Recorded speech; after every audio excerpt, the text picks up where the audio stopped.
Hello everyone and welcome. I'm Susan Smith and you're in my studio Stitched by Susan. This is a live and unscripted episode. If you happen to be new to the channel, I'll be live streaming working on an actual quilt, and this will be unedited. So it is real time, exactly how long things take, and the challenges and the problems that arise, they'll all be left into. And I will just be chatting while I work, and there will be opportunities for you to ask questions or make comments or express opinions. And I'll stop every so often to chat a little bit about those things. I've got my coffee in hand because that is what fuels me. Mr. Producer is saying, yeah, if you enjoy these episodes, and I know there are many faithful watchers already here, give a thumbs up to this particular episode, subscribe to the channel if you haven't already, and click the bell so that you get notified when I go live. I do have in the description links for example, signing up for my newsletter, and I do always send out an email a day or two in advance with a picture of what I'll be working on in these live and unscripted episodes and some idea of what the content will be. Sometimes there are surprises, frankly often. There are pivots, corners in the road. However, it gives you some idea if it's a quilt or a topic that you'll be interested in. So today, maybe we could have the side view, Dave, for a second. Today I'm working on this sweet applique custom quilting project. It's for a client named Connie. Connie knows I'm doing this today. She's willing to share her quilt. So as you can see, the shoes are the applique portion, and the shoes and the flowers are all wool. And there are beads and little embroidery accents and fun things on here as well.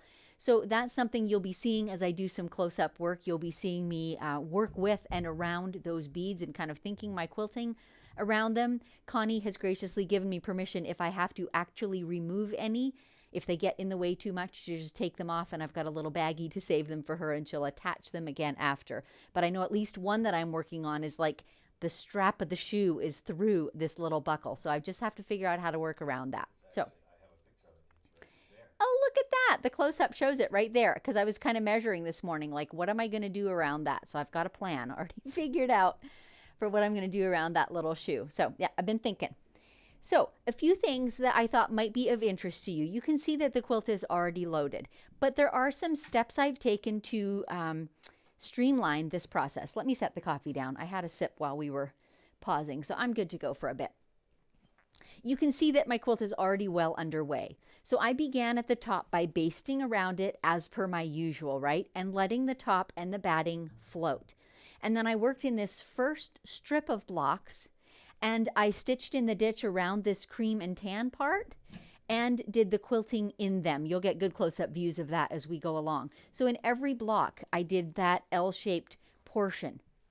So what that did then is anchored or stabilized this whole section.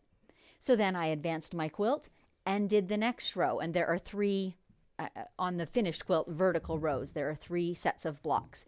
So I just did them one at a time, and then went all the way to the bottom and basted around that bottom edge. So now my whole thing is stable. So I didn't have to actually do any basting, right? Those quilted areas are evenly spaced. They hold everything in place. Nothing can shift, even though nothing is actually quilted in the block just yet. So that was one thing I did. Another one that I did was I actually quilted one block fully. This is personal preference, right? But when I'm planning or designing my custom quilting, it's not always a linear process. Like, I choose it, I quilt it, it's done. It just does not often work that way for me. So I made some choices and tried out some things, and I actually did a little bit of backtracking and rejigging, and I wanted to make sure that I had figured out what I was going to do before I processed into, I didn't want to make the same mistake in a bunch of them, right? So one of the things was in this little border area. Maybe you want to do a close-up for half a second of that, Dave, so people can see what I'm talking about. See these little areas, the swirls that I did there? And my initial plan, I didn't have as many. They were spread further out, and I didn't care for the look of that, because what I was aiming for, I'll get my pen to kind of point. What I was aiming for was these straight edges of the swirls to act as a echoing quilting line, so I didn't have to stitch on both sides of that border. Does that make sense? And I'll tell you why. Let's have the side angle again. I'll tell you why, because I think this could be helpful to you in your custom quilting. When I'm quilting for a client, initially when we discuss it, I get a budget from her, like a range at the very least, right? And knowing that figure helps me determine how many hours I'm going to budget for working on this project, right? And then when I come to designing it, I'm thinking that through, like, how long does this take? And then where could I save time but still get the best possible effect? So this was a great example of that. I like for borders to have that echoed area around it that sets it off, that distinguishes it from what comes around it. And this really does look like a frame on the quilt. But if I had to edge stitch every block in addition to the quilting, do you see how I'm saving a bunch of time by choosing a design and spacing it well enough that it looks like it's got that lovely echoed stitching 1/4 inch in, but it was actually just part of my quilting design. So whatever that looks like for you, there are different designs that lend themselves to that. It might have to do with how full you fill it or whatever, but it can be a way that you can save that much time times 12 blocks, and that's significant over the course of a whole quilt. So I had done this border with the more widely spaced swirls to begin with, and I didn't care for that, so out it came. And I did the same design, but made it a little tighter, a little more compact, and a little more definitive.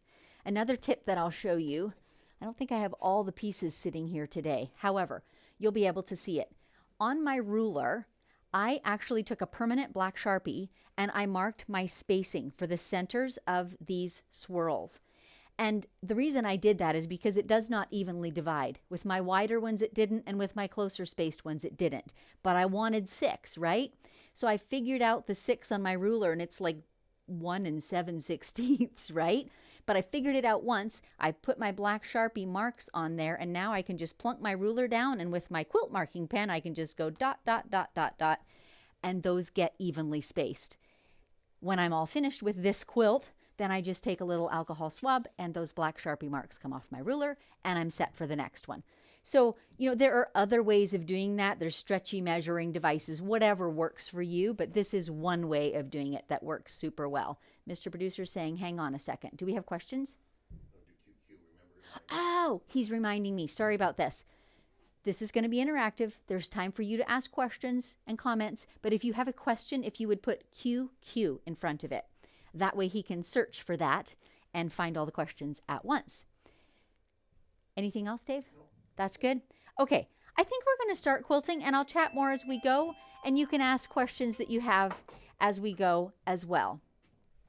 So it doesn't really matter which block I do or what order I do them in because they're all stabilized. Remember, this frame is holding all of them. I should mention thread colors again too. I've got loaded right now a pale green. Let me just show you both spools. I've got a pale green. I'm using 40 weight Isacord, 100% poly thread. My pale green is, I've got 2 of the tans here. Hang on a sec. Grab the wrong one. They're so close. 6071 is the pale green that I'm using on the squares.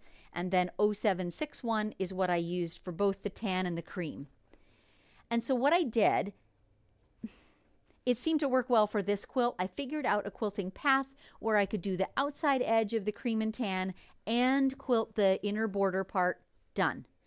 Now I've changed thread to the green, and now I'm going to quilt all 4 sides of the green block, stitching in the ditch with the green thread while filling in my central area. And Connie specifically asked for a meander, so I've done it in a fairly small scale. I love a good meander, frankly. It's a great background fill, and like the shoes are it on this quilt, right? So we don't really want to be doing something fancy in the background that's going to take too much attention away from the shoes, although if that's your taste, you certainly could. But anyway, Connie asked for a meander, so that's what I'm doing. So I'll just be doing that all at once, stitching in the ditch, edge stitching around all the applique, and then filling in that meander in all those areas. And each block is different, so I'll just go as far as I can in terms of the edge stitching with my pale green thread.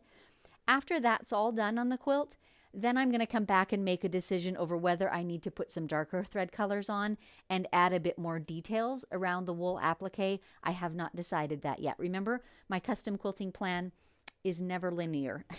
I make changes and decisions as I go. That's just my way. So, on to the quilting. Let's put our little pencil up there. I've got my ruler plate on because I want it for the edge stitching, and I'm just going to leave it on. I'm still able to do the whole block, so there's no reason not to. I'm just thinking here. At the moment, I've got my tiny little darning foot on because I think that's advantageous. This little teeny darning foot is advantageous with the little belt buckle that I was showing, the strap buckle. But of course, I'm going to need my ruler foot to stitch in the ditch. So I am actually going to have to do a stop and start, at least on this block. And looking at the other two in this row, I can finish them, I think, with the ruler foot on. So we'll do this one first with the darning foot. Then we'll stop and swap out feet and finish it with the ruler foot and finish the other blocks as well. So let's just start. I've already made this decision. And I can point, let me find something fine to point it out with so you can see it rather than my finger, which always changes the focus of the camera. I can't go right up to that little buckle with this foot, right?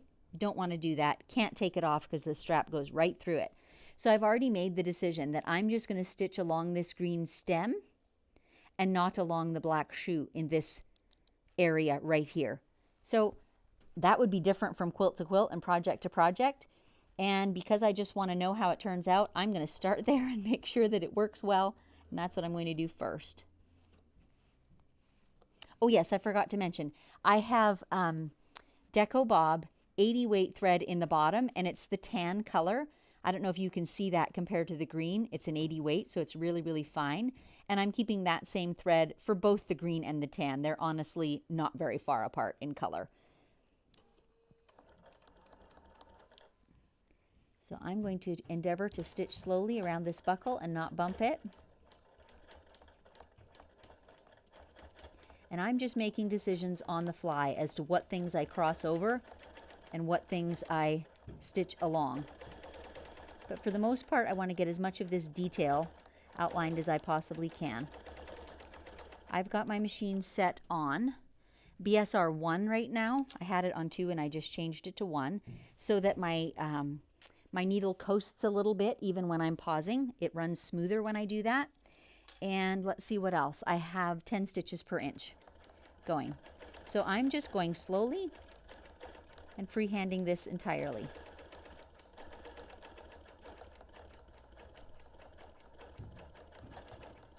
And in part, going slow is because it helps me to make any shifts that I need to make when I get near a bead, right? Or something like that if I need to make a little adjustment.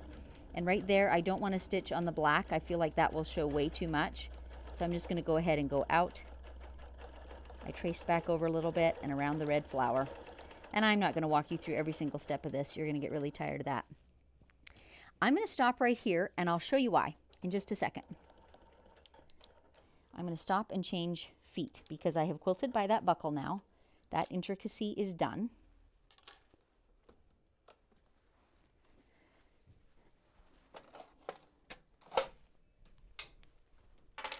Might as well keep both feet handy because I may have to go back and forth a few times during the course of this quilt.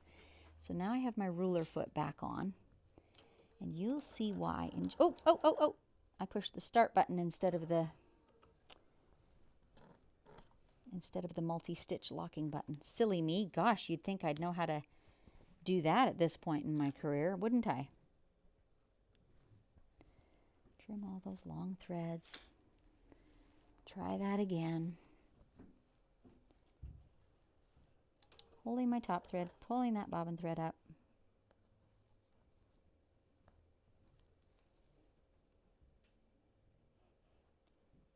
I'm really struggling today. Come on now. There we go. Now we'll get some lock stitches. Okay, here's why I changed feet.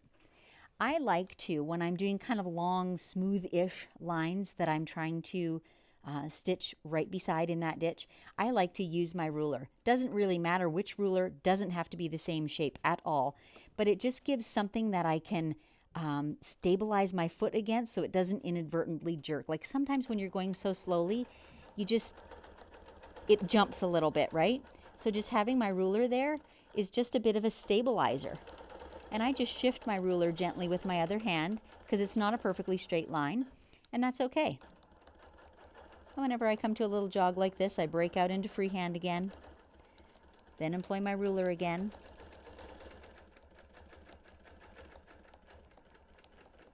And actually, I'm going to fish out another ruler I have that I quite love for this. Bear with me a second. It's very similar. It's by Quilter's Apothecary too, but it's a little tiny 4-inch one. So it's just very handy for close work like this. So that's what I'm going to use for this stitching in the ditch around this applique. My thread matches the green fairly well, so I don't have to get too panicky about it if I don't always manage to stay right beside the green, but this ruler does help me. Definitely helps me to stay in control. And as you can see, I'm just moving my ruler as needed.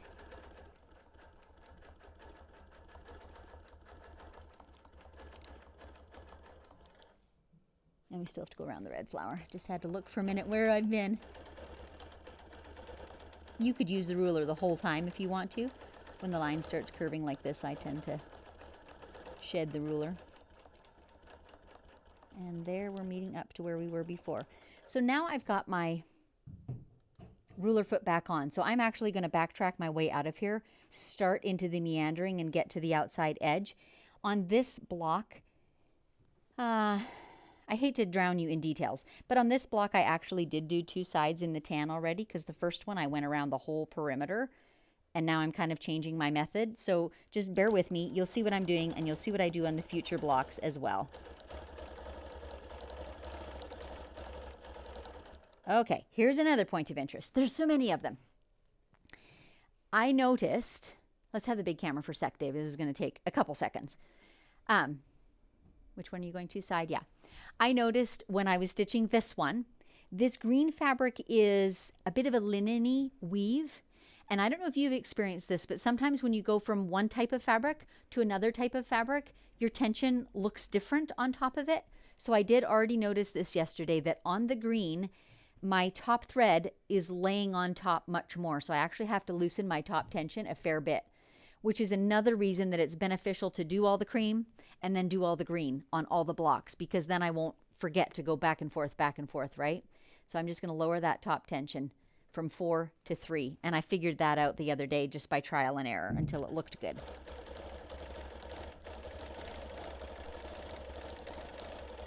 So what I'm doing now is just meandering out to the corner where I want to do that stitching in the ditch around the block.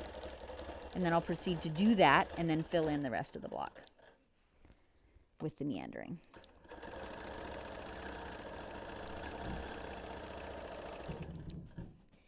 And on the seam between the green and cream, which I'm going to come to right now, Connie actually pressed that seam open. So you'll see that I'm stitching a little bit on the green side.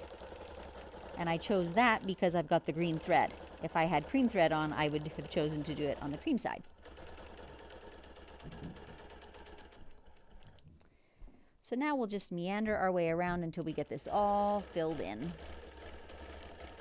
This is going to be thrilling quilting. It's just like watching paint dry. So be thinking of your questions, your comments. Maybe if you've ever done a fun quilt like this, or perhaps you're working on a fun project today that you want to share. We would love to hear about it, and I'm just thrilled if you guys get conversations going in the chat that have nothing to do with me. I'm totally fine with that. Have a good visit.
hope Mr. Producer's got some lovely music on for you.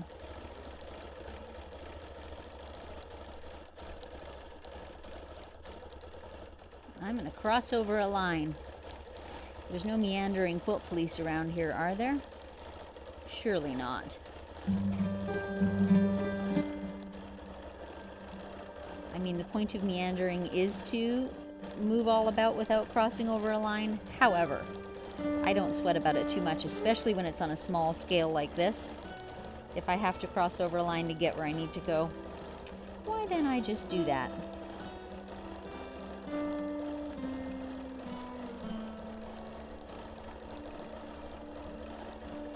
And I'm just aiming toward this little corner, and that's going to be my escape hatch. And on I go into the rest of the block.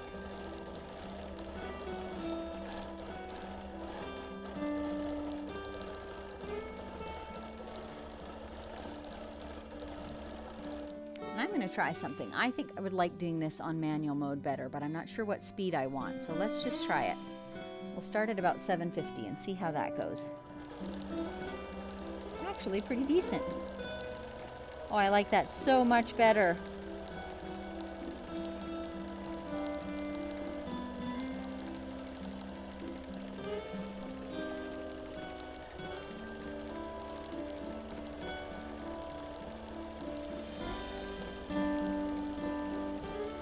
That just moves so much more smoothly when the motor is not always trying to adjust.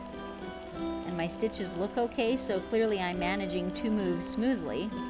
Although when I've got the stitch regulator on, it does not seem very smooth. But it moves more smoothly, like recognizably it feels different.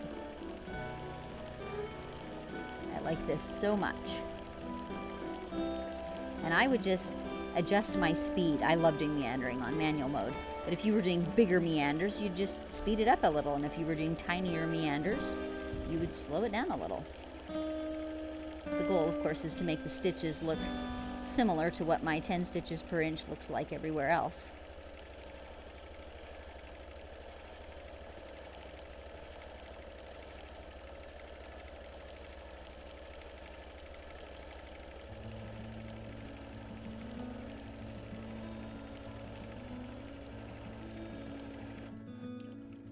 There we are at the edge, and that block, for now, is complete. I'll pan over it a little bit. Mr. Producer's changing camera for you. There you go, so you can see a little more of it. Later on, I'm going to get all the blocks done, and then I'll decide if I want to come back and do more stitching around some of these areas with a darker green.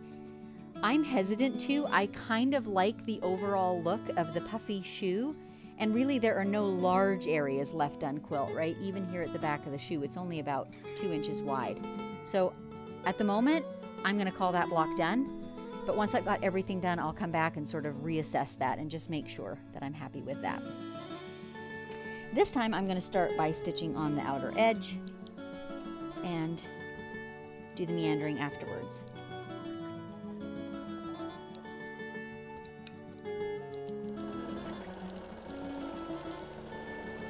I still have my manual on and I want BR2. You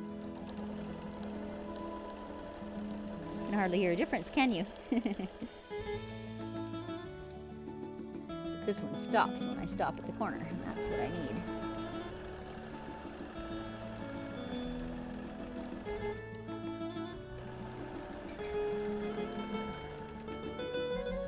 And this same frame that I put in the cream and tan is what I'll be doing in the outer black border, and I'm going to do it 2 parts, and they're going to be like a mirror image of each other, so it's going to really look like a picture frame, an ornate picture frame around all these shoes. So my thread colors then are the tan, the pale green, and then of course there will be black. And I am going to change the bobbin thread for the black. I can't risk having tan thread showing through the black fabric, right? That's far too high a contrast in my opinion. And the backing is actually a dark, it's a print, but it has a very dark background. So the black will look fine on the back. Probably better than the tan, honestly. Oh, why did I break thread? because I'm talking and not thinking. There was no need to do that. Let's just start again right there, as though I hadn't. And you can see how I would typically do this when I'm paying attention. Do we have a bunch of comments yet, Dave, or questions? Yeah. Let's, shall I move Stella, though, for that? Let's finish this block. We'll finish this block, then I'll take a tiny wee coffee break and we'll chat. So back on manual. I'm going to speed it up just a tiny touch. Away we go.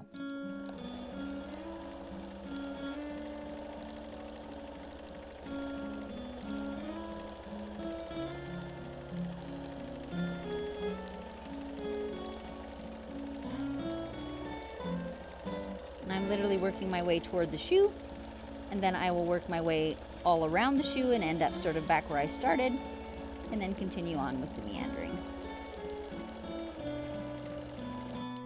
Right there, I will take the manual off, and now we're going to edge stitch around this lovely little shoe and flower.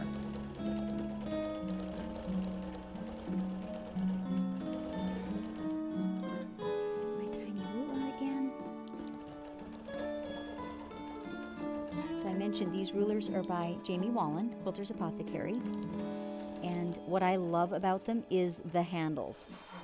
They've got this 45-degree angle where they're attached, and it just means you can grab the ruler and hang on to it in any number of ways, and that is my favorite thing about these rulers. If you want these rulers for yourself, I've got a link in the description. Oh, Dave put it in the comments already. Good for him. However, the one in the description gives you the actual coupon code. Maybe he got that in the comment too. Anyway, for those of you who are regular viewers, if you're looking for them from time to time, I usually keep that link and coupon code in the description of almost all of my videos, particularly in these live and unscripted episodes, so that anybody can find them anytime. Other than that, we did a cool thing. We made a store for my favorite tools and supplies so that they're not all listed in a great big long ginormous list anymore in the description. However, there's a link right to that store. It's on Amazon, and that is noted there because I do receive a small commission at no cost to you. But at any rate, there are links there to any of the tools that I regularly use. I do absolutely love to encourage shopping local. Shop your hardware store, shop your quilting shop, whatever that may be. But also I like to include the links in case you can't find them in your local place. Okay, back to manual and back to meandering.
It's not an exciting process, and that is for sure. However, this is definitely an example of a type of quilt where you will get some significant practice in, right? Your meandering from beginning to end will probably improve significantly if it's not something you've done quite a bit of before.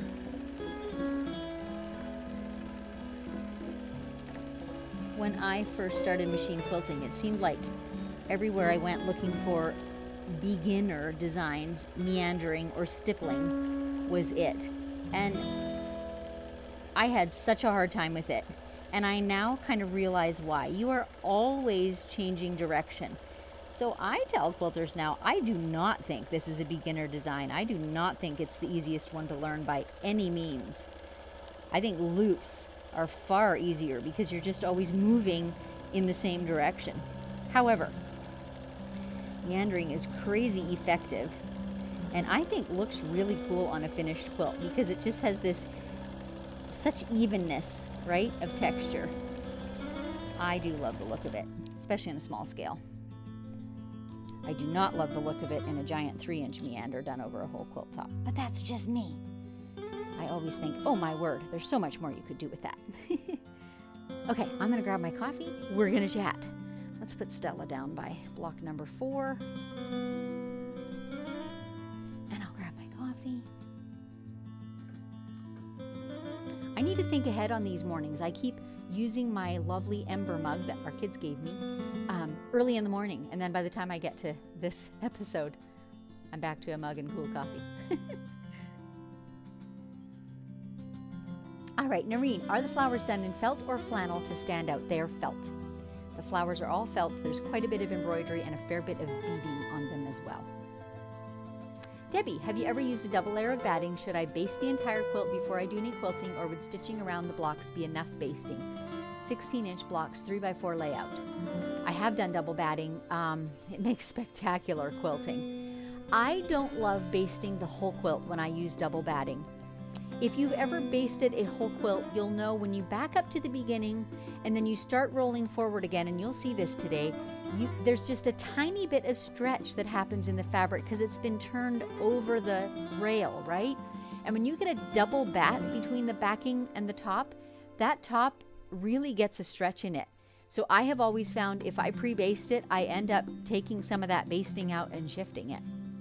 So my solution, Debbie, has been to, if I'm going to baste like the area I'm going to work on and maybe a little bit more so that I know things are in place that far. And then I do my quilting, and then I advance, and then I do a chunk more stabilizing. I would say a 16-inch block is too big. You're going to need to do something in that. Like if you started quilting on one side of that with a double bat and went to the other, I can almost guarantee you'll have pleats in fullness because there's so much puff and therefore so much room for the layers to shift. So I think you'll want to baste more like 8 inches or do some sort of anchoring bits like I did on this one, more like 8 inches or even 6. More questions? Mr. Producer's thinking. Roy, is that a window quilt? I guess you would say it is that, Roy. I don't know if window quilt is a definition, but it certainly has that effect. The frames, or maybe a shoe shelf, because you're not really looking through a window at a view. But Nita, fun quilt, is it wool applique? Yes, indeed it is. And I'm sorry, I don't know the pattern name. I should know these things, but I don't.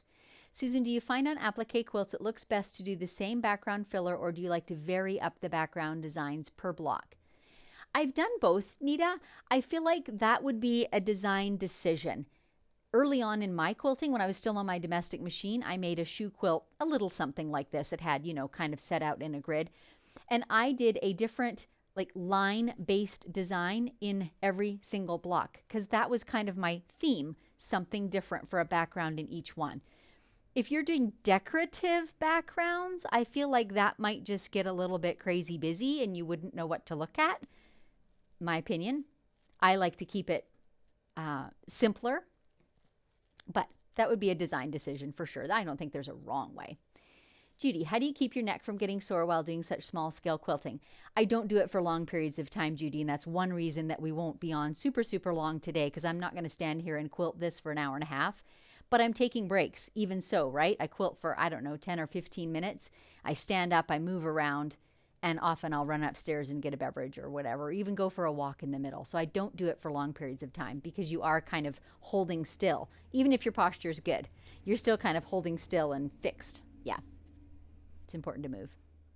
Noreen, do you worry about catching the stem stitch of the wool thread with that foot as you quilt over it? I honestly don't. If my quilting thread fairly closely matches the background fabric, you honestly don't see it. I've quilted a number of, oh my gosh, her name just escapes me, Crabapple Hill quilts, which have a ton of embroidery, right? I did her sundress quilt of my own, and I quilted right over that embroidery in a number of places. Like I didn't cover it in quilting, but I crossed over it, and it doesn't even show if your thread matches the background. So I've done that here too. I've crossed over the leaves and stems, and it's fine. Mary Jo, did you discuss the size of the meander with your client? Honestly, we didn't. I do a lot of quilting for Connie, and she kind of just said to me, make it pretty. So, Ruth, so meanders are basically just squigglies. Absolutely they are. Some people call them meanders. Some people call them stipple. Sometimes stipple refers to tiny. I don't know that the dictionary defines them so, but yes, it is literally just squiggling and trying not to cross over the squiggles, which then creates loops. Margaret, I've made a quilt called Pretty Dresses, and you, bless you, are showing me how to quilt it. Thank you, Susan and producer Dave. Good, good. You are on the way, Margaret. And by the way, share pictures if you possibly can. I'm Stitched by Susan everywhere on social media, so you can tag me that way, and that way I'll see it in my feed. Nita, is this a wall hanging or bed quilt? I think that will determine tacking down some of the applique. It is intended to be a wall hanging, and I agree with you. If it's going to be hanging on the wall, it's attractive to have those shoes stay a little bit puffy, a little bit three-dimensional, where if it was going to be used as a lap quilt, it may be that they would need a bit more anchoring. Like I said, the different shoes are different, but some of them, because of where the flowers are placed, there's a larger area that's unquilted. So I am going to wait till I've got them all the backgrounds done before I decide, but that will be a factor in my thinking. Noreen, do you watch your needle as a meander or the fabric where you need to go to get those perfect stitches? Ooh. I'm going to say I don't watch my needle. I don't think I hardly ever watch my needle, actually, when I'm quilting. My eye is always out a little bit in front of it. Depending on what I'm quilting is how far in front. But my eye is pretty much always where I'm going to go, and the needle follows. Denise, what type of batting have you chosen to use? Single layer batting? Yes. In this case, it is my usual Winline 80/20 cotton poly batting. It's got a nice loft to it. I certainly could have done a double. It does get heavier when you do a double bat. So that can be an issue for a wall hanging, like it actually will start to sag more quickly, and you have to have more robust hanging for it to keep it straight and flat. So I don't love a double for a wall hanging, and it sometimes doesn't hang as like flat to the wall either.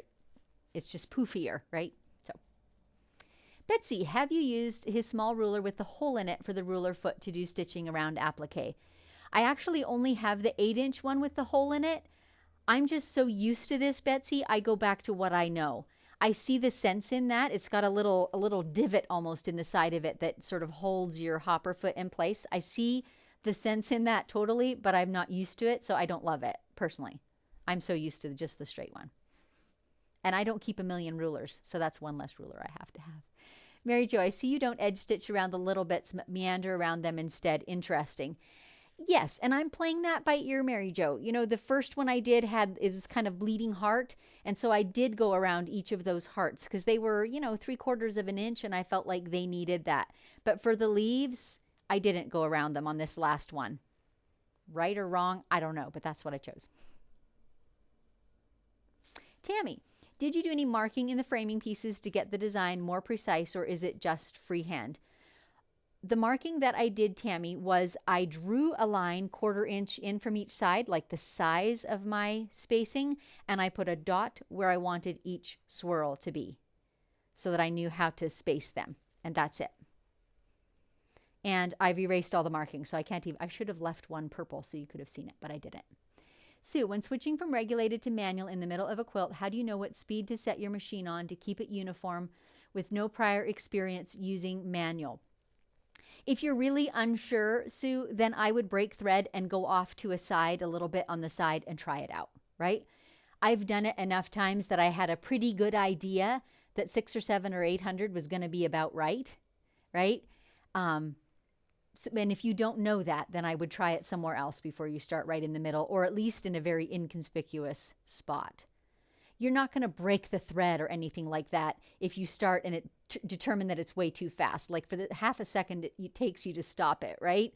If you're like, oh shoot, that's way too fast, you just stop. You could do that too. So.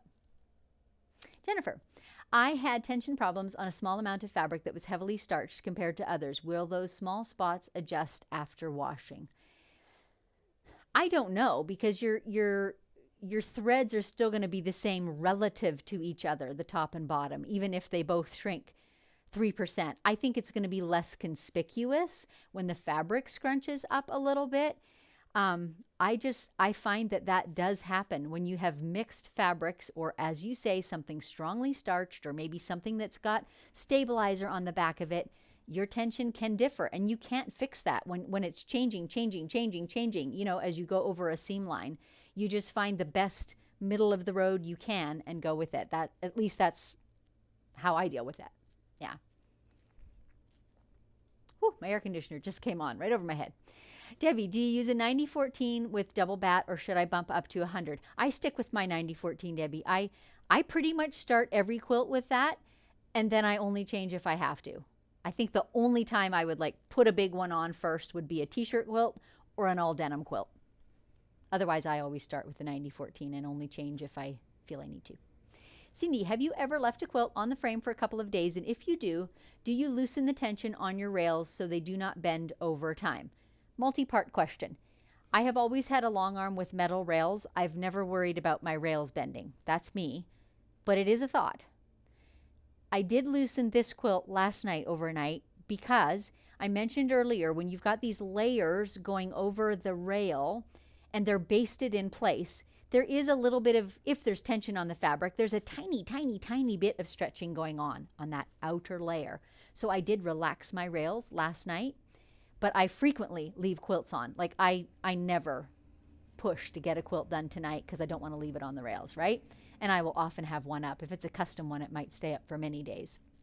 So depending on the project, you certainly can. Even if you loosen your rails, you know, a couple of inches, it takes the actual tension off, and I think that's perfectly fine to leave overnight. I think that's it. All right, let's get quilting, you guys. Doo-dee-doo-dee-doo.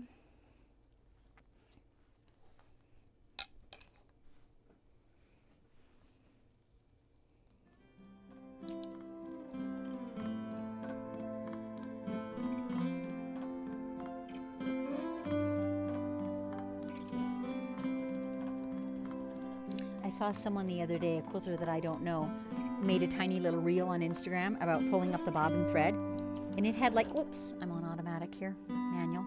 It had like 1 million views. She was like, improve your quilting 10 times over by pulling up your bobbin thread before you start.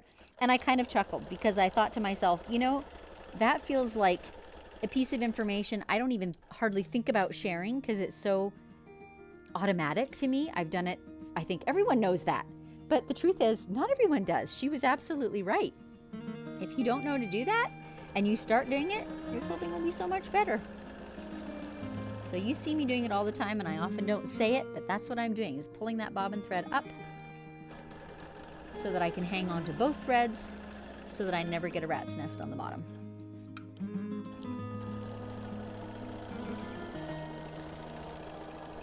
And again, this one seam, the green to the cream, is pressed open, so I'm having to stitch a few threads in on the green side. I don't want my stitching to be right on the seam allowance, then all it's going to catch is the sewing threads, right? Not the fabric.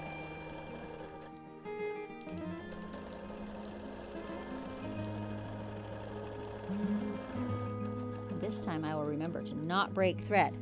I will just turn my little manual mode on and get on meandering.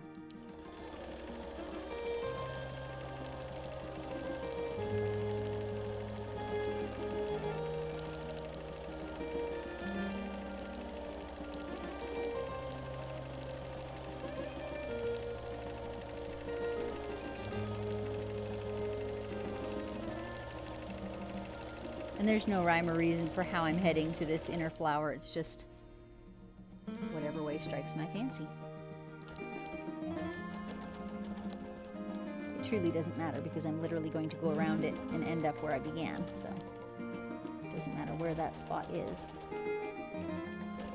The wool is quite thick. My presser foot is having a hard time going over it, so I'm just going to raise it up a little bit. Oof. And I'll try and remember to lower that again later.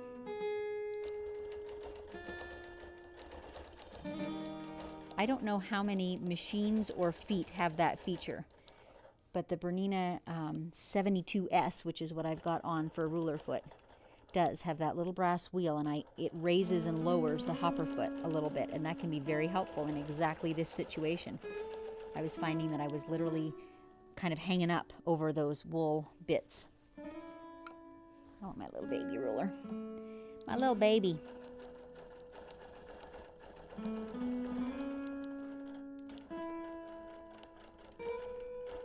I'm not sure if you can hear in the video. My personal preference is to turn my machine off whenever I'm repositioning my ruler. Like, it does stop stitching when I stop moving, but if I were to bump it, it would stitch, right? So I just turn it off when I'm repositioning my ruler, mostly, as a matter of course. That, again, is very personal preference, whatever you're comfortable with. I don't do tons and tons and tons of ruler stitching, and so I like to have that security of turning it off. I know it won't run away on me. I'm going to stop here for a second. I think this is the closest place in. I'm going to go inside and stitch around a couple of these flowers.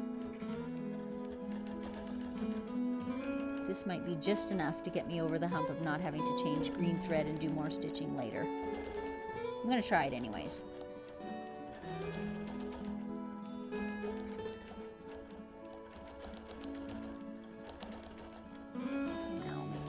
Out.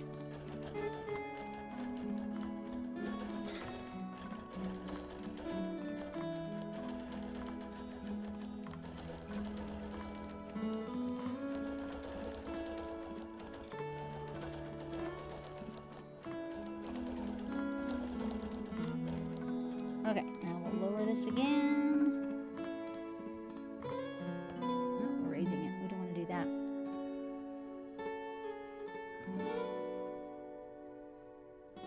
Okay, we're on manual again. Here we go.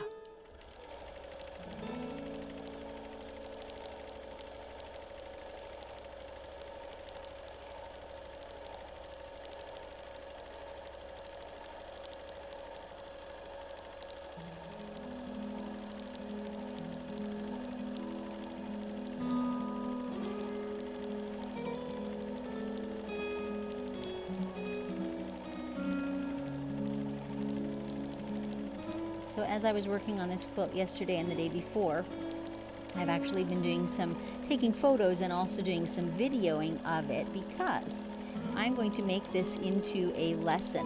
Many of you know already, many of you are there already, frankly. I have a subscription membership that I put new lessons into each month. And one of the categories of lessons that I do is a case study. So it'll be something like this quilt where I kind of walk you through some of the processes, decisions, etc. So in that, I'm showing some of the topics we've talked about today, like stitching the frames around each of these blocks, and also the process that I went through to find my design and my scale that I was happy with, and what I considered was worth taking out to get it right. So before I started, rinsing and repeating on all the blocks. And I showed you that I did fully finish one block first. And to me, that's a great way to approach it, such that, like, it would be more efficient for me to do all the cream before I did any green, right? But I decided to take that time and change the thread color and do the green on that one block so I could be confident of where I was going before I started doing every block. And I think I do that fairly often, actually, with custom quilts. I'll do either one section of a border or one block like this one or one segment in some way, just to be sure that the whole thing is working and pleasing and as planned before I dive into doing it 12 times or 16 times or whatever the case may be. At any rate, all of that to say, this is going to become a case study in my membership, which is called Advance. And I'll just talk and show in more detail Just some of the one. things that I've talked about today. And for those of you who are in it, it's not going to be immediate. It'll probably be September or October until I get all the editing done and all the transcripts made and et cetera, et cetera. It's a bit of a process.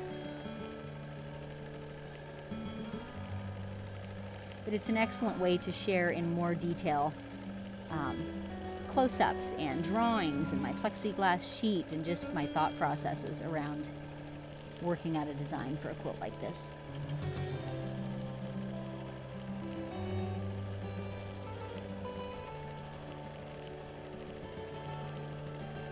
I bet you Dave will put a link to Advance in the comments, but I think it's below on all my episodes as well.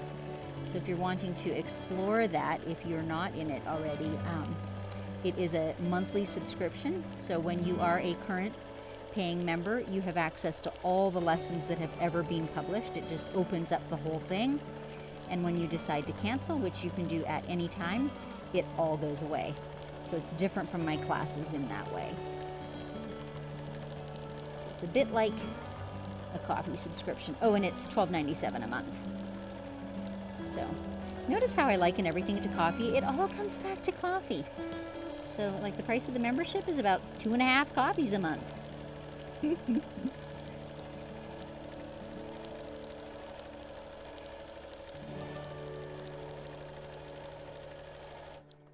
And I just end my block by doing a little few lock stitches right along that stitching in the ditch, and it's practically invisible. Right? So that is the first row done. More comments and questions, hon? Yeah, I mean, this is not hyper intricate stuff for sure. But let me get a few more sips of coffee and then we'll do an advance and then we'll talk about how long we want to stay on. Oh, there we go.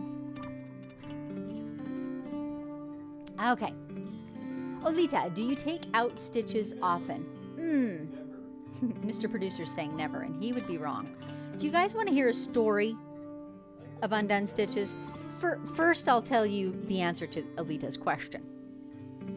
I take out stitches as little as possible. I seldom take them out because there's a wobble or a tiny oops. I don't usually take them out for that reason. On this quilt, I took them out because I had done that one L-shaped border and I decided it was just too loose and it didn't give the framing effect that I wanted. And I had done one square, right, so that I could make that judgment call. And I decided I didn't care for that, so that came out. I did undo that. Planning ahead in that way and doing one test block eliminates a lot of the undoing. Other than that, I don't undo a whole lot. It's at the very odd time anymore when I get caught out with a pass that has bad tension. I'm sensitive enough to it. I know what it, the signs of it, and so I seldom have to undo a bunch because I got yucky tension. But here's the story. It's a couple weeks ago already. I was working on a client quilt, and it's a small one. It's a table topper, so it's perhaps 45 inches square. And I was doing digital computerized quilting, right? So I had the belts on the machine driving it. So there's a belt that goes this way and a belt that goes this way, and it's driving the machine. I went out of the room. One of the belts came detached, this belt. So in a whole pass, instead of quilting like this, it quilted like this. All in one line with thousands of stitches. And so, of course, I have to fix it. I have to find a resolution, right? So first thought was, well, I'll undo it and I'll requilt. It was so tight. The stitching was so tight. There was like a navy border and it was like faded and worn where the stitches were. And then I cut the fabric and I was like, okay, it's not getting, I cannot undo this. What's next?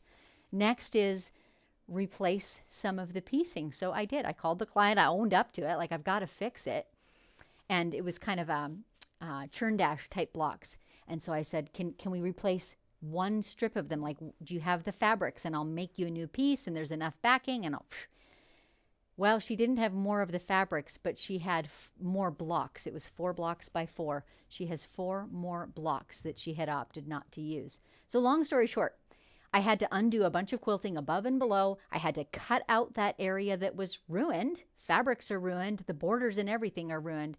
And I have to get 4 more pieces in there and splice new borders in there and requilt it. I'll check back with you in a week or so. I'm going to do it this week. I've got it all undone, ready to fix it. Oh my goodness. That was terrible. Anyway, I'd love your sympathy. It was terrible. Oh, we do have more questions. I'm sorry. I'll come back on screen. Mary Jo, when do you think the video for the black border will be? I don't know that there will be one. We're not going to get at it today, Mary Jo, because I'm going to continue with my green thread now all the way to the bottom. And I like to do borders whenever I can in one lap, right? So that's going to be the last thing I do. So probably there won't be one other than in my membership. I'll show some of that in there. Noreen, do you prefer the seams pressed open on a quilt versus to one side when quilting? It kind of depends. When I'm doing edge-to-edge designs, they're actually very nice to be open because it's flatter. However, for myself, when I'm sewing a quilt, it's way faster to press to one side, so that's typically what I do. And I maybe spin seams at intersections to keep them flatter. And when I know I'm going to do custom quilting, or when a client knows I'm going to do custom quilting, I prefer them to the side for ditch stitching purposes, right? Because then you've got a distinct ditch to stitch in. So it depends. Nita, I agree with where do I stitch logic, Susan, as it'll save the integrity of the puff on the applique, but still tack it down enough so it doesn't sag while hanging on the wall. Yeah, good, good. I'm on the right track. Diane, I jumped on a bit late. Is the sashing freehand or computerized? It's freehand. Everything on this is freehand except for, ruler guided. Olita, do you have the ruler base on? Yes, I do. It's like a 12-inch plate. Grant, I'm going to double check my belts now.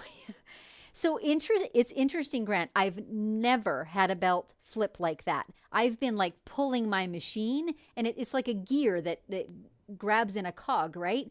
I've been like pulling my machine across to the other side and flipped it in that way, but I've never had it come undone when it was stitching. Did I maybe not have it engaged all the way? Could be. But, note to self, do not leave the room. Do something else in the same room when it is stitching, because, oh my word, that has cost me, it'll probably be 8 hours before it's done. Crazy. Okay, that's it. Thanks for all your sympathy, you guys. Stuff happens. I'm just so grateful that my client had additional blocks. Or, I guess next step would have been I'm making her a new quilt.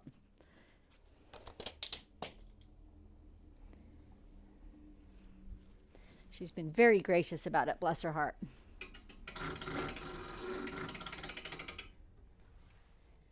And here we are at row number 2. Are you on BSL 1 or 2? Someone's asking if I'm on BSR 1 or 2. When I have my ruler going, I'm on BSR 2 because it stops when I stop moving the machine. And I want that when I have my ruler going. And you notice I don't have my magnetic bars or anything. That's because it's all basted all the way to the bottom. Everything is affixed. I took a shortcut, you guys. I did not trim the extra batting, and I'm so sorry I didn't, because now my fabric is like 2 inches shorter, and it's a nuisance here. Note to self. I have a lot of notes to myself. You should just take the minute and trim the batting. It would save this fussing with it every advance. I could just whip out the scissors and whack it off now, I guess, but... So here's my ruler plate. Can you guys see that? Not really from there. Hold on. There's my ruler plate. See the acrylic? So I'm just doing really the whole quilt with it. It does shorten my throat space a little bit, but that doesn't really matter because all I need enough throat space for is 1 row at a time. And I haven't decided yet what I'm going to do in the little black sashing. It's 1.5 inches, barely 1.5 inches. I have these very intricate borders, so at the moment I'm leaning toward literally just doing a wavy line down the middle. But I haven't fully decided yet, so I'll let you know. There's a lady asking if you also had replaced the backing. On the quilt that I spoiled. Yes. Fortunately, there was plenty of backing, And it had a seam, which I had not yet come to. So literally it won't look any different. That bit that I cut out, I'll just move it up, put another seam in. I will have to splice the batting because I literally cut a chunk out of the middle of the quilt. I will have to slice the batting, and I think it will all look seamless when it's done. I'll be a good girl and post pictures. I've been taking shots of the process, trying to decide whether it's too embarrassing to actually show the process, show it all when I'm done or not, but I have the pictures in case. So here we are again with, this has got 3 layers in it. So I don't think I'm going to try and do any stitching in the middle. I'm just going to stick to the outside on this one. Aren't these shoes just the bee's knees? I do quite a lot of quilting for Connie, and she does impeccable piecing, and it's such a pleasure to quilt on her projects. And each one is different than the one before. They're so fun. And once again, I left manual on, BSR 2.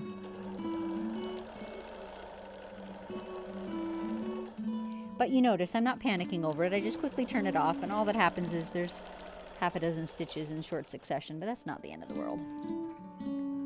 Trim my tails. This border quilting design, by the way, that you're seeing in the cream and tan, the actual design is by Sue Hines, and it's in one of her books called Elemental Designs. I don't think I have a Sue Hines link. Dave will maybe find one for you and put it in the chat. Sue Hines, I have been a fan of forever, and I took an in-person class from her one time and just fell in love with her, and we've become friends since that time. But Sue has the most original designs, and I think this is my all-time favorite. You'll see this white one as I go by, because of how it has the straight edges that give a faux framing effect. And she has ways of putting it like inside a circle or inside a snowball and having it fill that area, and I've used it to do those sorts of things so many times in so many ways. Sue is such a creative lady. So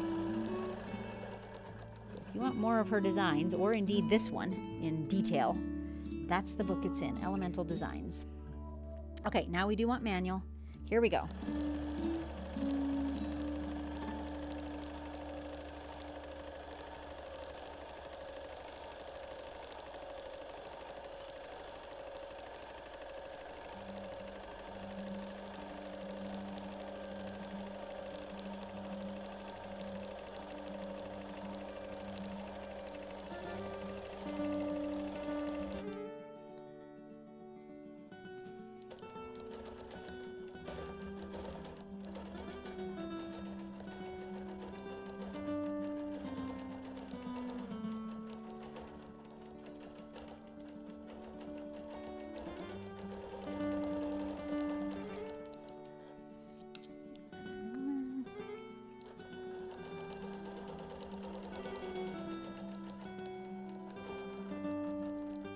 So I've been starting to use the post feature on YouTube to post some pictures.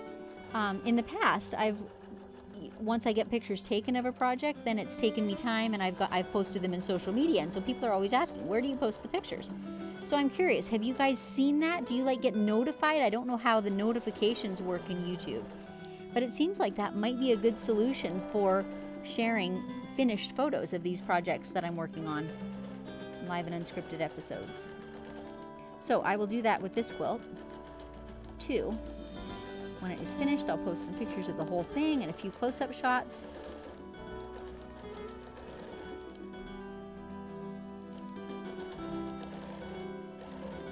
And we're back where we started.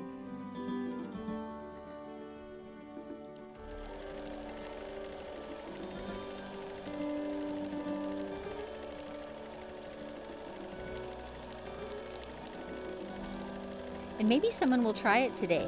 Are you able to post in on my channel, in my community? I'm curious about that. Inquiring minds really want to know these things.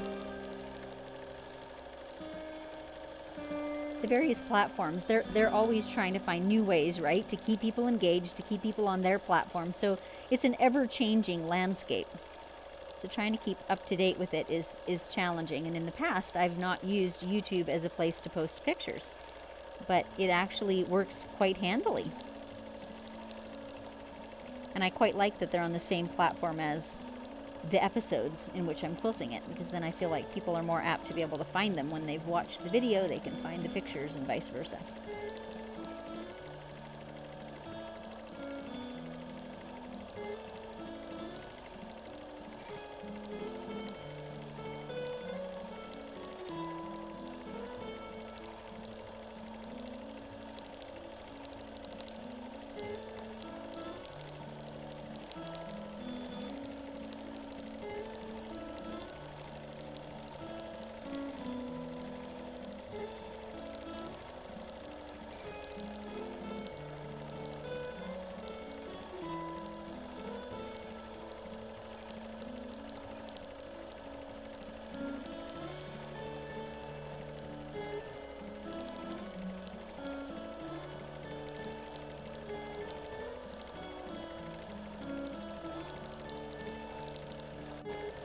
Are you getting glimpses of the white border beside me? And you can see my purple dots are still there. I didn't wet this one yet, so the marks are still there from last night.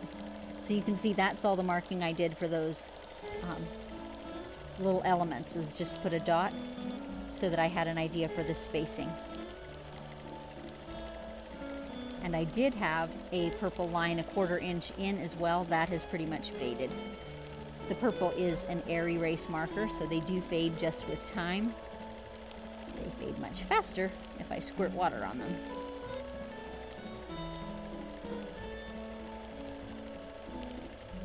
And little side note, I will let Connie know that I used a chemical-based marker on her quilt, because I'm going to advise her to pretty thoroughly moisten it. And if she's okay with it with the wool, I'm not really a wool user, but she might even want to literally run it through a rinse cycle. I don't know that that's doable with wool.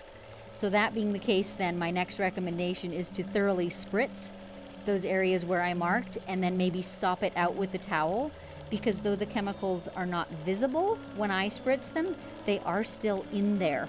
And extreme temperatures, like extreme heat, can cause them to come back and permanently mark the fabric, and that would be yucky. So the answer is to try and get as much of that chemical out as you can.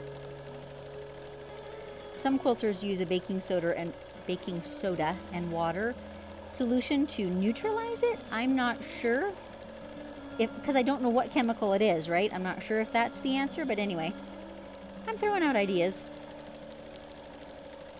But I do like to let my clients know what type of marker I've used, if it's something more chemical-based than, say, white school chalk, which is not going to leave a permanent mark on anything, so that they can handle it in however much work they want to go to handle that. And I've only done the marking in the white and tan areas, so it's not like it's all over the quilt.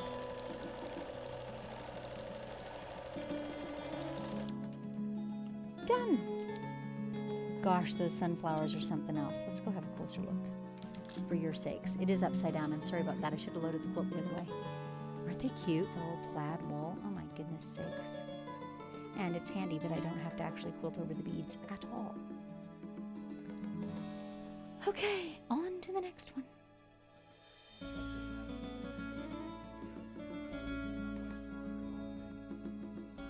So someone's asking, am I going to be doing any of the quilting in the white borders today? And the answer is no. I've already done all of those. I did them from top to bottom of the quilt. So I talked about this a little bit early on in more depth. You can go back if you want to hear about it. But I used these white borders as like an anchoring. So I did the whole quilt with these L-shaped borders so that every row is fully stabilized and held in place instead of basting. I still basted my edges, right? But instead of basting from left to right, having rows of basting going down the quilt, I just stabilized every single block so that nothing can shift. And now I can roll it back and forth, change my thread color, etc. So in general then, my process looked like, I started at the top edge of the quilt, meaning, it's actually the side of the quilt proper, but do you know what I mean? At the top edge of my long arm. So I basted up the left, across the top, down the right, as I typically do. And I did it in my tan thread because I knew what I was doing next was that first row of blocks. I stitched around the ditch of them and I did the little border within them. And then I advanced the quilt, basted the edges, stitched the next row of the cream and tan, and so on, all the way to the edge of the quilt, the bottom edge, and then I basted that whole bottom edge too. So now my whole quilt is secure and all the white and cream is done. Then I rolled all the way back to the top, changed to the green thread, and that's what I'm working on now, is the areas around behind the shoes. And when that's done, I can either roll back to the top or I can stay at the bottom and do the process in reverse. I will do the black border, and then right before or after that, I'll do these little black inner borders when I've got my black thread on. And that's it. And I'll make a final decision about if I'm adding more detail to the flowers. But based on how these are looking now, I'm thinking no. I'm thinking I'm leaving them just as is. Okay, I'm on manual. I'm going into meandering. Yes, we're all good. This will probably be our last block for today because I'm not going to do any other techniques. So if you have any questions or comments or thoughts, now's the time to be typing them in. We'll wind it down after this, and I will make a sincere effort to get some good photos after it's all done and get them posted in the posting section.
I'm just going to do a little meander while I'm in here in this little corner. Now let me see. There's where I started. I want to go around this flower yet.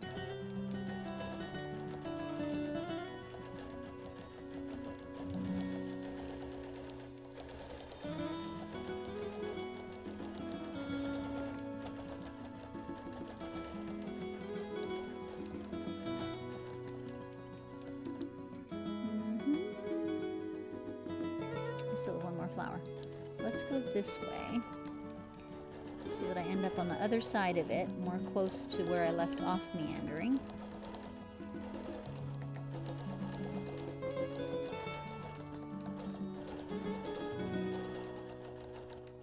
I'll backtrack a little bit. And back in manual, and we're off and running.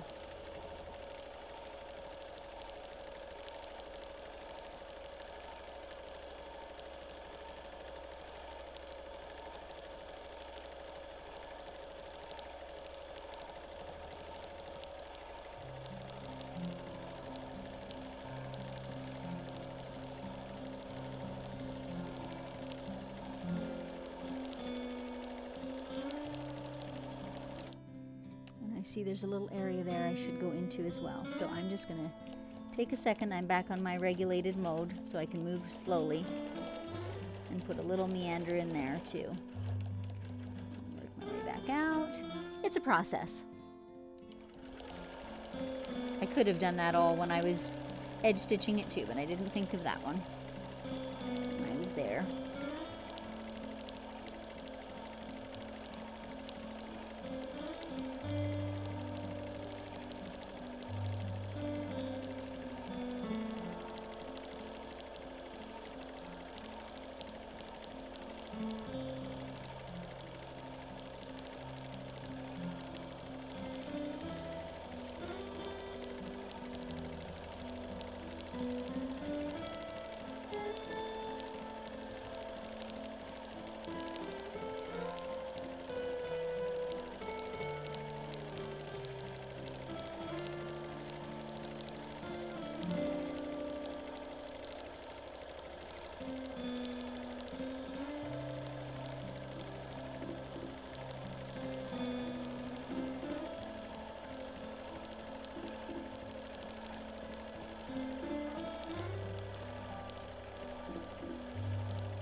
mentioned earlier, I've got my typical Isacord 40 weight, 100% poly thread on top, and I have Deco Bob in the bottom, which is by Wonderfill, and it's also 100% polyester, but the Wonderfill brand.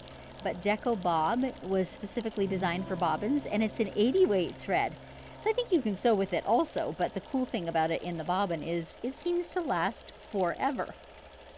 I'm so used to my 40 weight thread, both top and bottom, that I have this kind of almost a spidey sense, like of when the bobbin is running out, and that's about right now. Like, typically I could predict to you, oh, the bobbin's gonna run out before I'm done this block. But then I'm sitting here thinking, oh yeah, I've got 80 weight thread in the bottom. It's not gonna run out yet. How cool is that? So I've got a tan in the bottom, and I'm using the tan for both the tan thread and this pale green. It's close enough in color that that bobbin thread is suitable. Oh, I lied. Look at it. I just ran out of bobbin thread. You see that? Anyway, that color is great for both of these top threads. Well, I'm thinking it must have been a partially used bobbin, because I have a pretty dang good sense of when a bobbin's going to run out, and this was the spot for a 40 weight bobbin. But here we are. So what I'm doing now is undoing a few stitches because there was no real tension on that bobbin thread the last little bit. So I can just see that the stitches look a little flat. They're not as shapely as they ought to be. So I'm going to, there's no corner, there's no good spot, right? But I'm just going to undo some of that weirdly tensioned stuff and go near to an edge, and then we're just going to overlap some of the stitches and call it good. Right there. That's where we're going to do it. So I've just trimmed the ends. Those ends are not particularly secure, so I'm going to stitch back over them and overlap to secure them up before I go on. That bobbin, she is empty. So here's my tan thread. This is something that I do. Sure, whichever camera. Oh, that's too close because I want to show something bigger. When I start these bobbins, they've been coated on the outside edge, it seems like a little bit to, I don't know, probably hold all the thread in place. If I use the bobbin straight away from the end, I will end up with thread breakages always. I don't know if it's a little full, I'm not sure, but I know other quilters find the same thing.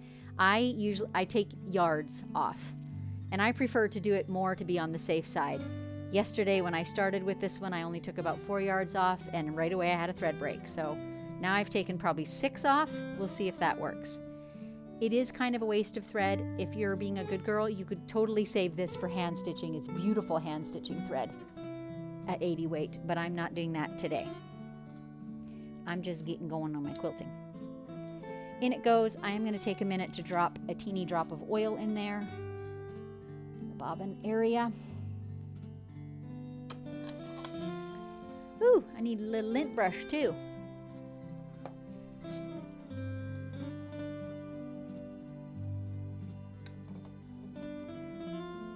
Nice little clean in there. Perfect. Oil.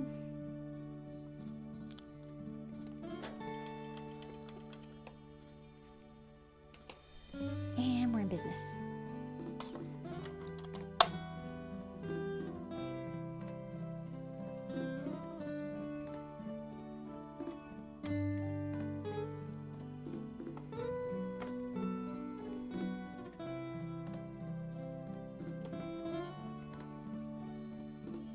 I dropped my blue seam ripper right where my little join was, so I can find it. You wouldn't believe how often I've gotten lost. Where did I end quilting again? So I am overlapping a solid 1/4 of an inch. And I'm going to lock stitch once, and I'm going to lock stitch again just to be on the safe side. So I did all of that over more than 1/8 of an inch. So I have firmly secured not only my new threads, but the old threads that were there too. I'm still in manual mode. Great. Get my thread tails off to the side. Here we go.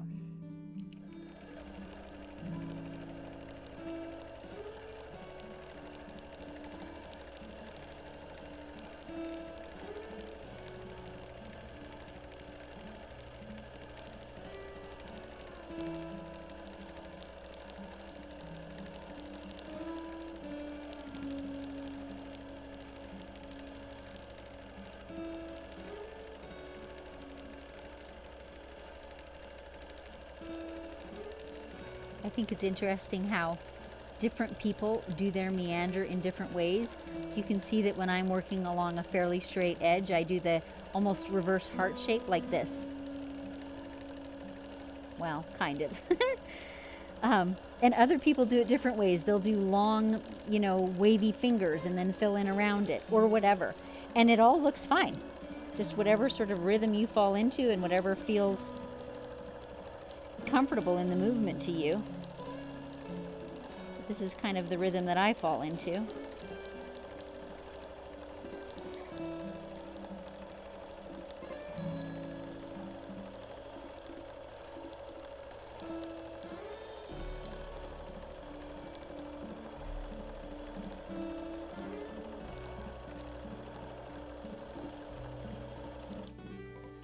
Done.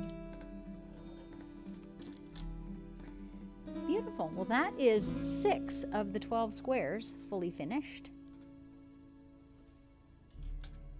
Depending on how ambitious I get today, I might get the quilt done. Okay, let's chat before we go. See if there's any more questions or thoughts. And once again, I will reiterate, I have been taping some of the quilting of this, and I will do more now as I finish these blocks. And I'm going to build a case study for my advanced membership, just showing my thought process as I thought through these design decisions, my things that worked and the things that didn't, and what I changed to fix it, and sort of why. I don't know. I joke that I've loved show and tell since I was, this big. And this is kind of it. Like it pleases me to be able to share with you, this is what's going through my head when this happens and I decide to do that instead, et cetera, et cetera. Because I feel like that gives you the opportunity then to say, when you face your own situation, which will not be identical to mine, you can say, well, if I do this, then that, or if I do this, then that. And now you just have ways to think through it and find your solution. So I hope those case studies are helpful. I love making them. It's fun to record them. Noreen, what do you want for extra fabric to hang over the edges for the backing and batting to put on the frame? When I'm doing an edge-to-edge or all-over design, Noreen, I ask for 4 inches on all sides. When I'm doing something like this with ruler work, I prefer 8. So as it happens, I'm free motion quilting on the border of this, but if I was doing ruler work, this one only has about 5, and that's not really enough. By the time you put your side clamps on, your ruler would be bumping it. So when there's ruler work or custom quilting involved, I usually ask for 8 inches on all sides. What a story. I always wondered if you've ever had a huge oops moment on a client quilt. Yeah, I think that's the worst one. My other worst oops moment was on my own quilt. Early in my quilting, I was doing a hyper intricate custom quilting for myself, thinking, that's what I was seeing people like Judy Madsen do, and I wanted to try it out, right?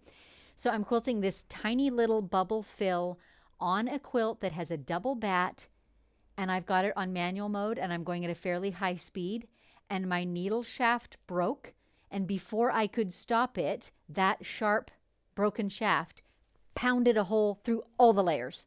Big hole through all the layers. Whew, that was a moment, but it was my own quilt. And, I found ways. The online community was great. I found a product that, you could get fibers from your fabric. Anyway, put a patch on the back, fixed it. Nobody would find it now. I entered it in a show and it won a ribbon, and I don't think they ever knew. But so I've had a few of those moments. Judy, do you always leave your ruler plate on if you start a quilt using rulers? It totally depends, Judy. If I was not going to do any more ruler work at this point, I would take it off because it gives me more freedom to move. But it's not wrong. It is totally what's convenient for you in throat space and things like that. As it happens this time, I'm doing some ruler work in every block, so I'm choosing to leave it on. Some quilters like Natalia Bonner, I talk about her a lot. She does a lot of ruler quilting just in general.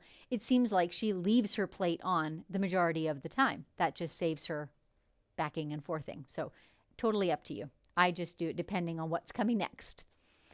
Betsy, could you or would you just ditch the small sashing and leave it puffy? I absolutely could. So it is getting ditched in the process of stitching these blocks. To my eye, it needs a little something still to frame it, but you absolutely could. It's not like there's not enough quilting to hold it together. There is, for sure. It's not going to go anywhere. I just think I'll like the look of a little something in there. More thoughts. Nancy, are you going to show us how you did that design on the borders today? I'm not, Nancy, and a couple reasons. For one thing, I've done all the light colored borders, and for another, because the design is specific to a person, to Sue Hines, who designed it, I don't teach how to do it in detail, right? I'll send you to her book, show you where Sue is, and in my membership, there will be a little more detail because Sue has taught in there, so she receives some remuneration, right? I just want to be really sure to honor the fact that this is her very own design and artwork, and I don't want to go and teach that when she's still teaching it, right? That's how she makes her living. So those two reasons. That's why I'm not showing how to do that step by step today. Noreen, how big is this quilt? Think a minute. 56 by 78, I think 66 by 78, about that. Lap quilt size. Betsy, which blue line water-soluble marker do you use? I don't think I have one in my cup at the moment. I don't. Betsy, I am an El Cheapo. I find the inexpensive ones online, and I think mine are like Leonis is the brand, and they're short ones. And my Air Erasable are a no-name brand too. It's something. My experience, I have spent the $5 or $6 per pen, and I don't think they last any longer because if they're old at all, they're dry, no matter whether it's a cheap brand or a good brand. So I personally go for the inexpensive ones. I use them as long as they last, and then I don't feel guilty when I throw them away when I'm getting pale markings anymore. That's my personal opinion. And that's what I've linked to in my store. Denise, more comment. Please post the process for replacing process on the table runner. Don't be embarrassed. It's humanizing to those of us who believe you're close to perfect. And I think I will, Denise. And this is why I'm taking shots of it. So they'll just kind of, it won't be a video or anything. It'll just be progress shots through until I get it together. And then hopefully that final finished project where nobody will be any the wiser. Hopefully. Diane, any tips on meandering? Mine always look like a mess. Yours look pretty. Oh gosh. It's a little bit like ribbon candy to me in that that motion does not feel natural to always be turning.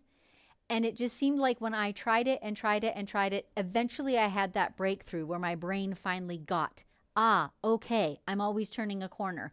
I was like that with ribbon candy too. I would get all like, I would have to stop. I would be almost going backwards. I couldn't figure out where to go next, right?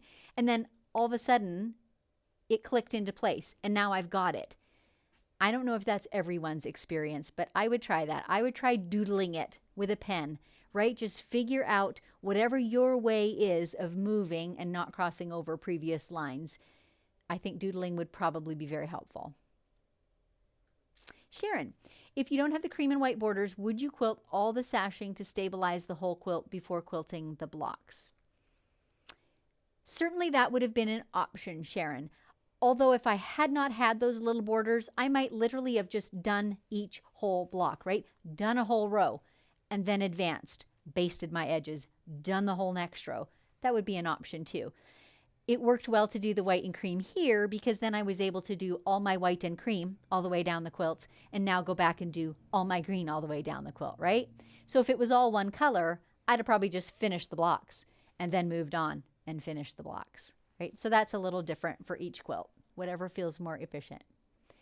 Noreen, for this meandering, is there a rule to how far to keep your stitching lines apart? I don't think there's a rule at all.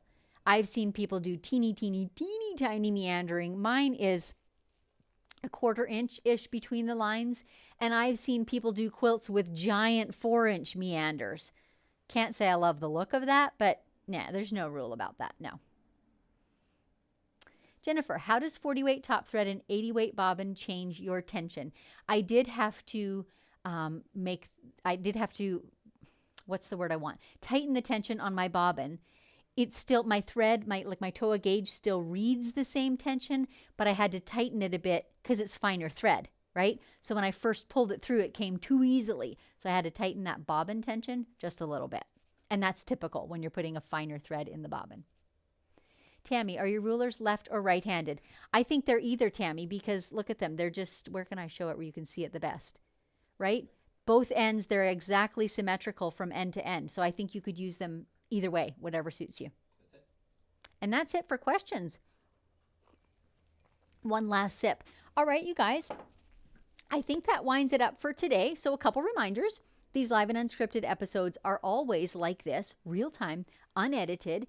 I encourage you to come live as often as you can because it gives us an opportunity to chat and you can ask questions. Sign up for my newsletter. There's a link in the description so that you get advance notice of it.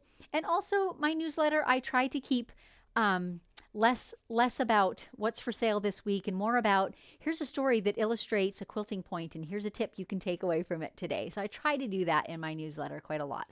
Also, a few things that are available right now. One is my monthly membership, which I've talked about a bit today. I upload some new lessons into that every month. Some of them are guests and special presentations. Some of them are new edge-to-edge designs. Some of them are case studies, which this one will be. So this quilt will be getting uploaded. I've done some videoing and photographs, and I'll do a lot of voiceover and talking about it, the design process, the order in which I'm quilting, my whys, all of that stuff. Case studies, there's a ton of those. What else? There's a couple of quilt-alongs. Different things. Anyway, that membership is subscription based. So for $12.97 a month, you get access to all the content, what's new this month and what I've ever published. And there's about 80 lessons in there right now. And you can cancel absolutely at any time. There's no minimum requirement. When you cancel, it all closes, right? So it's either open or closed. That is advance.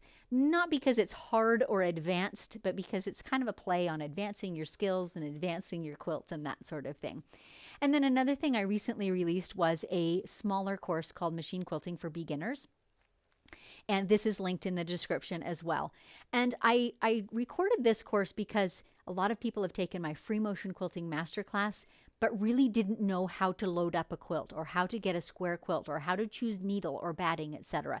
So this beginner's course addresses all those things. It's not about quilting designs. It's about the brass tacks of your domestic machine or your long arm, setting it up, pulling up that bottom thread, those sorts of things that are just fundamental to good results. So again, link for that in the description. If anyone is interested in that, is earlier in their journey than perhaps the things that we're talking about today. That's an excellent choice. Okay, you guys, thumbs up if you have enjoyed this. I so appreciate that. It helps YouTube to show it to more quilters because that's what we're about, is a growing community. And we will be back. Definitely not next Friday. I'm traveling to see family, the grandbabies, and my dad next week. But the week after, we're going to be back, and we're thinking about doing an episode on my studio, lighting, camera space, so kind of behind the scenes, but not actually quilting. So maybe give me some thoughts about that. If you're watching this as a replay too, feel free to comment about that. Is that something you'd like to see? Because we've got 2 weeks now to think about that and see if that would be of interest to more than half a dozen people. So thanks so much for joining us today. From Mr. Producer and I to you, have a great weekend. We've loved spending this time with you.